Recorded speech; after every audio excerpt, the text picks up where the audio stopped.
فہم دین کلاس میں یہ ایک سوال کہ ہماری جو تباہی ہے، بربادی ہے، اس کی اصل وجہ کیا ہے؟ دیکھیے، یہ بات 2+2=4 کی طرح سمجھنے والی ہے کہ مسلمانوں کا، ہمارا اہلیان پاکستان کا اور پوری دنیا کے مسلمانوں کا مجموعی زوال کا اگر آپ اور میں تجزیہ کریں تو ہم سب کا سب سے بڑا مسئلہ یہ ہے کہ جب بھی ہمیں انفرادی اور اجتماعی غلطیوں پر، کوتاہیوں پر، غفلتوں پر جب ٹوکا جاتا ہے اور غلطیوں پر توجہ دلائی جاتی ہے تو ہم اپنی غلطی کا اصل قصوروار اپنے آپ کو نہیں ٹھہراتے، دوسروں کو ٹھہراتے ہیں۔ یہ ایک بنیادی ہماری تباہی بربادی کی بنیادی ایک وجہ ہے۔ انفرادی غلطی کا اصل قصوروار شیطان کو ٹھہرا دیتے ہیں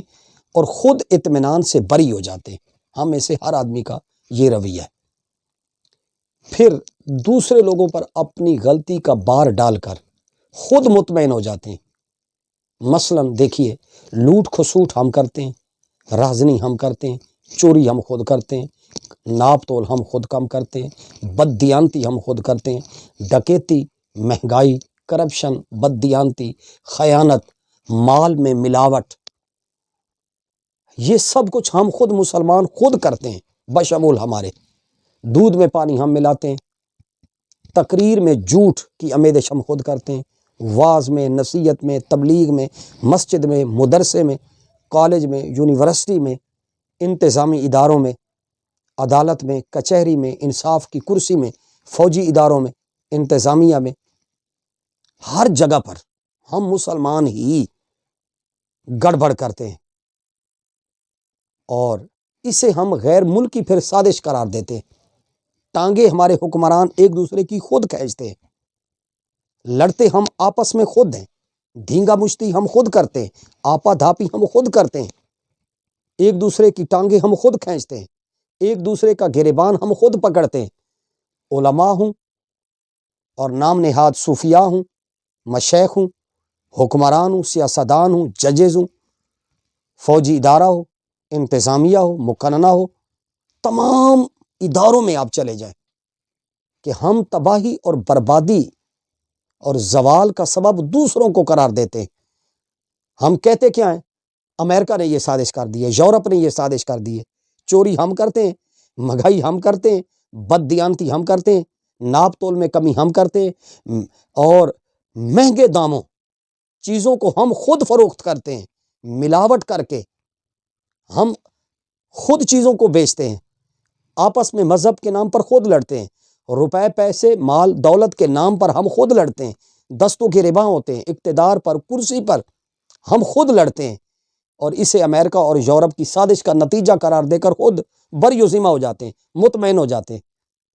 دیکھیے، یہ بڑی بنیادی بات عرض کر رہا ہوں۔ تفرقہ ہم خود کرتے ہیں، مذہبی نفرت عصبیت ہم خود پروان چڑھاتے ہیں،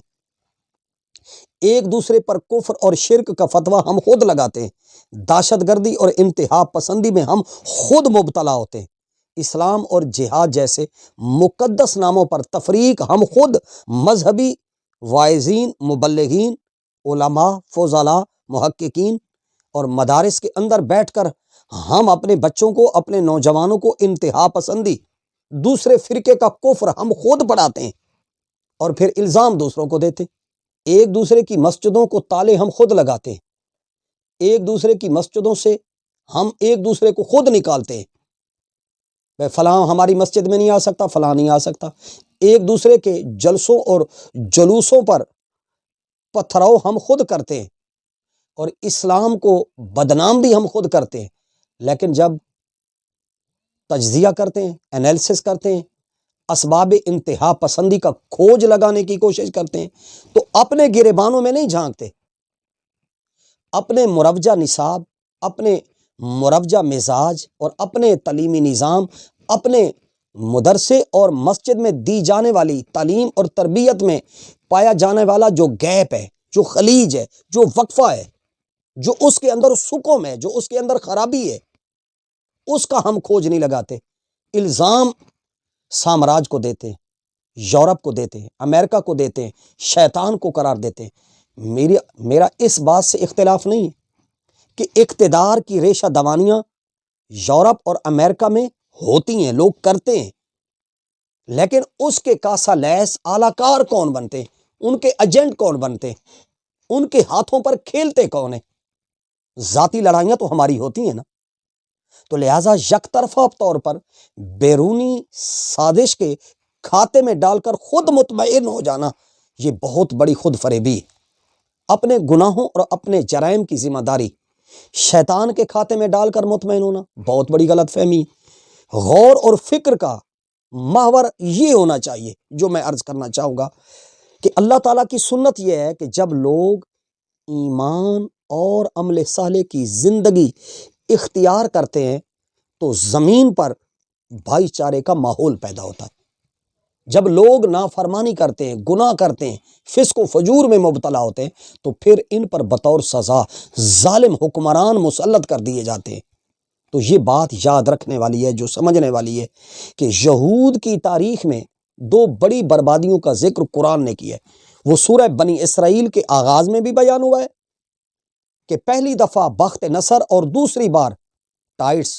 رومی کے ہاتھوں لاکھوں یہودی قتل ہوئے اور فلسطین پر ان کا قبضہ ہو گیا۔ مسلمانوں کے ساتھ اور مسلم امہ کی تاریخ میں بھی کم و بیش ایسی دو بڑی بربادیاں ہوئی ہیں۔ پہلی بربادی تاتاریوں کے ہاتھوں مسلمانوں کی تباہی اور بربادی ہوئی ہے، اور دوسری دفعہ موجودہ دور میں مغربی اقوام کے ہاتھوں ہم مسلمان جو ہیں وہ تباہ و بربادی کا سامان کیے ہوئے ہیں۔ اور یہ اللہ تعالیٰ کے عالمگیر فطری قانون کا اظہار ہے کہ اگر ہم بھی بنی اسرائیل کی طرح یہود اور نصارہ کی طرح نافرمانی کریں گے جس طرح نافرمانی کر رہے ہیں، لہٰذا ہمارے تمام طبقات، وہ طبقہ علماء کا ہو، وہ طبقہ انجینئرز کا ہو، وہ طبقہ ڈاکٹرز کا ہو، وہ طبقہ ججز کا ہو، وہ طبقہ فوجی ہو، وہ طبقہ سول ہو، وہ طبقہ مشائخ کا ہو، تمام طبقات زوال کی زد میں۔ تو لہٰذا جو لوگ اپنی غلطیوں، کوتاہیوں اور غفلتوں اور اپنے جرموں کے جواب میں غیر مسلموں کی سازش کو وجہ جواز بناتے ہیں، ان کا مقدمہ قرآن اور حدیث کی روشنی میں غلط قرار پاتا ہے۔ لڑتے ہم ہیں، جھگڑتے ہم ہیں، نفرت ہم کرتے ہیں۔ تو لہٰذا قرآن حکیم نے سابقہ امتوں یعنی یہود پر آنے والی جن دو بڑی تباہیوں کا قرآن نے ذکر کیا ہے، وہ تباہیاں اپنی شدت میں بتدریج بڑی تھیں، وہ بڑی تھیں۔ اور یہودیوں کا آخری مرحلہ وہ تھا کہ جب اللہ تعالیٰ کی طرف سے ایسے لوگ کھڑے ہو گئے جو یہودیوں کو اللہ تعالیٰ کا قانون پوری طرح شرح و وضاحت کے ساتھ کھول کھول کر سمجھا رہے تھے، مگر یہودی اس بات کو سمجھنے کی بجائے الٹا وہ سمجھانے والوں کے دشمن ہو گئے، ان کے قتل کے در پہ ہوئے۔ اسی سمجھانے کے جرم میں نبیوں کو، رسولوں کو یہودیوں نے قتل کیا اور یہودیوں نے نبیوں کو جیلوں میں ڈالا، اور اسی جرم کی پاداش میں یہودیوں نے حضرات انبیاء علیہ السلام کو دعوت حق کے منطقی انجام میں انہیں جلا وطن کیا۔ اور پھر اس کا نتیجہ کیا ہوا کہ بالآخر اللہ تبارک و تعالیٰ کا قہر اور غضب جو ہے وہ یہودیوں پر آخری کوڑے کے طور پر برسا، اور یہودیوں کو ذلت و شکست دو چار کر دیا گیا، اور حضور سید عالم صلی اللہ علیہ وآلہ وسلم کی بعثت ہوئی۔